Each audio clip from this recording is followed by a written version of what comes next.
Lagian kan gue udah bilang, gue nggak gila-gila masuk surga, say. Gue di neraka juga udah nggak apa-apa. Happy, ketemu teman-teman gue banyak. Siapa tahu nanti gue bisa bikin acara di situ. Ketemu Michael Jackson. Nah, ketemu Michael Kapan Jackson. lagi tuh? Ketemu siapa lagi? Banyak. Amy Whitehouse. Gue ketemu Amy Whitehouse di neraka. Terus gue ketemu siapa lagi? Lady Gaga, nanti Beyonce. Gue mending langsung neraka aja. Di situ gue banyak ketemu sama artis-artis juga. Bukan artis Indonesia ya, males banget. Allahu Akbar, Allahu Akbar. Pasal ke-9, minuman ahli neraka. Sebenarnya saya butuhkan untuk menjelaskan sampai pasal 10 ya, makanan ahli neraka. Kita coba bahas insya Allah keduanya. Pasal ke-9, minuman ahli neraka. Jadi ahli neraka teman-teman sekalian haus dan lapar. Sebagaimana penghuni surga juga haus dan lapar. Tapi nanti kita akan bahas penghuni surga memiliki kenikmatan yang abadi luar biasa, gitu kan? Penghuni neraka berbeda. Mereka pada saat haus dan mereka merasakan haus, begitu haus mereka mengucapkan haus. Tiba-tiba rantai yang ada di tangannya mengeras sehingga membuat tangannya nggak bisa bergerak, kakinya terantai nggak bisa bergerak, lehernya ketarik, lalu mulutnya terbuka dengan sendirinya. Mereka tidak bisa nolak. Lalu datanglah minuman-minuman yang akan kita sebutkan nanti. Minuman ahli neraka ini naudzubillah, bukan hal main-main teman-teman sekalian. Dan perlu diingat, saya datang di sini bicara di atas meja ini teman-teman sekalian bukan untuk berdongeng kepada antum. Ini betul-betul wahyu, penyampaian yang fakta akan terjadi. Allah Subhanahu wa taala sebutkan dalam surah Ibrahim. Surah Ibrahim ini Allah sebutkan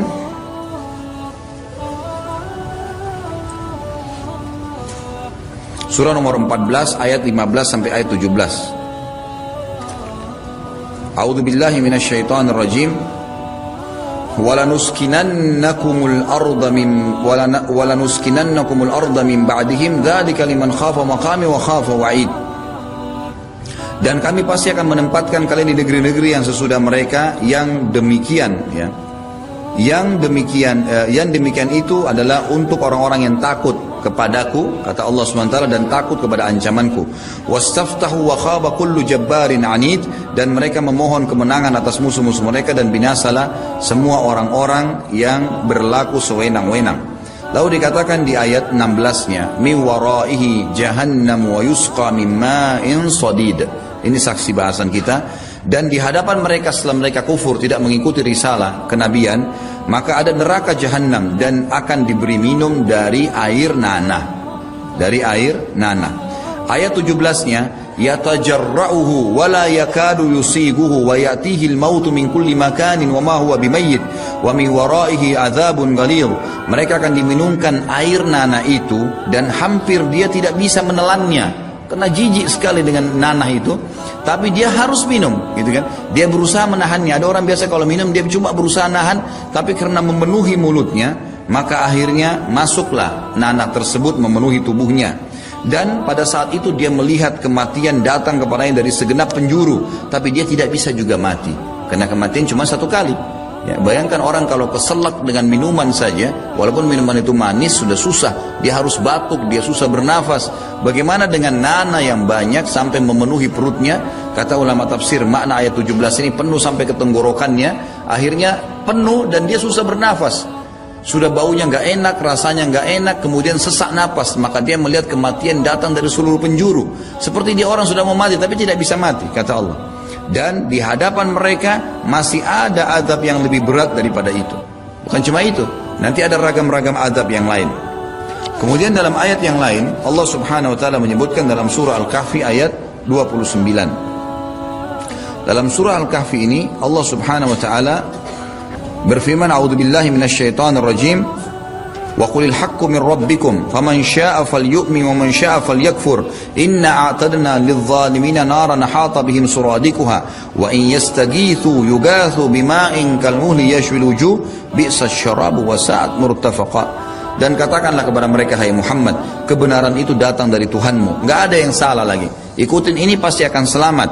Maka barang siapa yang ingin beriman, hendaklah ia beriman segera sebelum mati. Dan barang siapa yang ingin kafir, silahkan kalau dia mau kafir, gitu kan. Lalu kata Allah, sesungguhnya kami menjanjikan dan menyediakan bagi orang-orang yang kafir itu neraka yang gejolaknya mengepung mereka, semua panasnya. Dan jika mereka meminta minum karena haus, niscaya mereka akan diberi minum dengan air seperti besi yang mendidih yang menghanguskan muka mereka. Itulah minuman yang paling buruk dan tempat istirahat yang paling jelek. Jadi selain nana tadi, selesai ini, dia haus lagi. Yang kedua, Allah subhanahu wa ta'ala berikan kepada mereka besi yang dilelehkan, ya, seperti kalau kita timah yang panas, kemudian dituangkan ke wajah mereka. Bukan hanya sekedar dimasukkan ke tenggorokan, mulutnya terbuka, dituangkan sampai muka mereka hangus. Rusak semua badan, otot-otot dan kulitnya, tapi tidak mati. Tapi tidak mati. Allah utuhkan lagi kembali. Ini jenis minuman yang kedua, gitu kan. Kemudian juga dikatakan di dalam surah Al-Hajj, Allah subhanahu wa ta'ala menyebutkan, surah Al-Hajj surah nomor 22 ayat 19 sampai 21. A'udzu billahi minasyaitonir rajim. Hadani khasmani ikhtasamu fi rabbihim falladzina kafaru qutti'at lahum thiyabun min narin yusabbu min fawqi ru'usihimul hamim. Inilah dua golongan, orang mukmin dan orang kafir yang sedang bertengkar, gitu kan. Artinya di muka bumi ini orang bersaing, kafir sama beriman, saling berargumentasi. Mereka saling bertengkar mengenai Tuhan mereka. Ada yang beriman, ada yang tidak beriman. Maka orang-orang yang kafir tidak mau meyakini tentang Tuhannya, akan dibuatkan untuk mereka pada hari kiamat pakaian-pakaian dari api neraka. Semuanya api pakaian mereka, sehingga panas sekali terasa tubuhnya dan terbakar. Lalu disiramkan air yang sedang mendidih di atas kepala mereka. Ayat 20-nya, yusharu bihi ma fi butunihim wal julud. Dan air itu karena panasnya menghancur luluhkan segala apa yang ada dalam perut mereka dan juga kulit-kulit mereka. Lalu Allah SWT mengatakan ayat 21, walahum maqami'u min hadid, dan untuk mereka cambuk-cambuk dari besi. Mereka dihantam. Jadi sudah diminumkan begitu, hangus semua wajahnya, ditambah lagi dipukul, badannya penuh dengan ter yang panas, bertumpuk-tumpuk azab pada mereka. Wa na'udzubillah.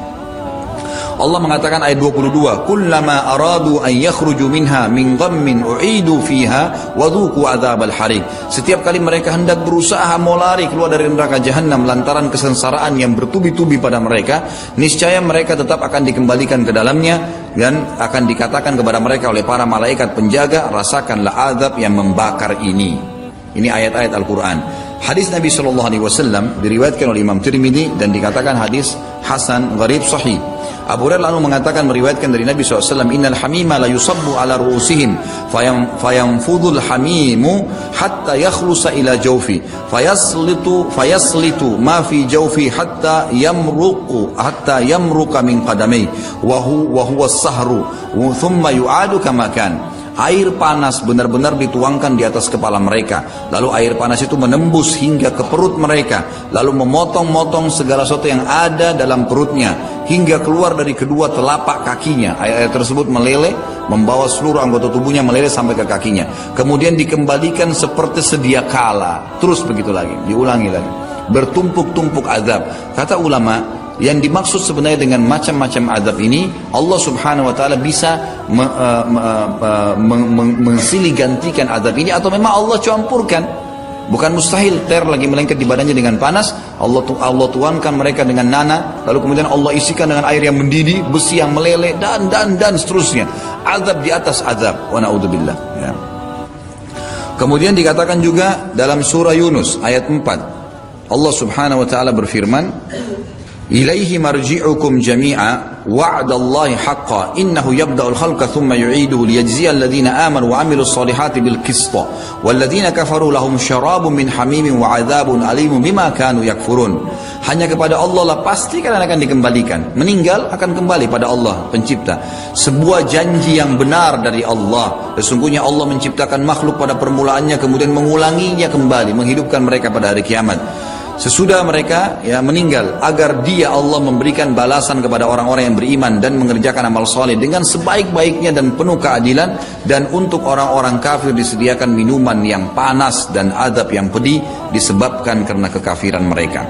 Lalu terakhir dalam pasal ke-9 ini adalah hadis Nabi SAW riwayat Imam Ahmad dengan sanad hasan, dan juga Al-Mundhiri sebutkan dalam kitab Targhibnya. Dan juga beliau penulis ini mengatakan hadis ini memiliki banyak sekali dukungan dari hadis-hadis yang sahih, termasuk disebutkan oleh Ibnu Majah dan juga Imam Tirmidzi dan Syekh Albani mensahihkan dalam Sahih Jami'. Asma binti Yazid radhiyallahu anha, sahabat Nabi yang mulia, sahabiat Nabi yang mulia menuturkan sabda Nabi SAW, "Man syaribal khamra lam yardallahu anhu 40 lailah, fa in mata mata kafira, fa in ada kana haqqan 'ala Allah an yasqiyahu min tinatil khabal." Qalat qila ya Rasulullah wa ma tinatul khabal? Qala sadidu ahlin nar. Barang siapa yang minum khamar, maka Allah tidak ridho kepadanya selama 40 malam. Maksudnya Allah SWT marah padanya selama 40 malam itu. Jika ia mati, maka ia bisa mati dalam keadaan kafir. Kata Ibnu Umar, perbuatan dosa kafir, tapi tidak keluar dari agama Islam. Jika ia mengulangi perbuatannya sudah tahu itu salah, maka Allah pasti akan meminumkannya nanti hari kiamat dengan tinatul khabal. Dikatakan kepada para sahabat, ya wahai Rasulullah, apakah itu tinatul khabal? Beliau mengatakan nanahnya ahli neraka. Jadi ahli neraka karena banyak azab sehingga nanah mereka mengucur dan memenuhi lantai neraka itu. Lalu itu dijadikan sebagai minuman mereka. Wa na'udzubillah. Nanah kita sendiri saja kita nggak mau minum, mustahil. Apalagi nanah orang-orang yang penuh dengan darah dan nanah dan kotoran di situ. Terakhir teman-teman sekalian, kita pasal ke-10 ini adalah makanan ahli neraka. Disebutkan oleh beliau dalil surah Ad-Dukhan ayat 43 sampai 46 tentang masalah makanan ahli neraka. A'udzubillahi minasyaitonirrajim. Inna syajarataz zakum ta'amul athim kalmuhli yagli fil butun kagallil hamim. Sesungguhnya pohon zakum itu makanan orang-orang yang banyak berbuat dosa di neraka. Ia seperti kotoran minyak yang mendidih dalam perut, seperti mendidihnya air yang sangat panas. Kata para ulama tafsir, yang dimaksud dengan buah zakum adalah sebagaimana disebutkan dalam hadis Nabi SAW, diriwayatkan Imam Tirmidzi dengan hadis hasan sahih. Kata Ibnu Abbas radhiyallahu anhu menuturkan sabda Nabi SAW, "Lau anna qatratun minaz zakumi qutirat fi darid dunya la afsadat ala ahli dunya ma'aisyahum, fa kaifa biman yakunu ta'amah." Seandainya setetes saja buah zakum diambil, diteteskan di negeri dunia ini, teteskan satu tetes saja, niscaya akan merusak semua kehidupan dunia. Habis semua, udaranya jadi kacau, airnya jadi kacau, semua jadi kacau, semuanya jadi rusak, jadi mati. Tumbuh-tumbuhan, hewannya, jinnya, semuanya akan hancur. Satu tetes buah zakum.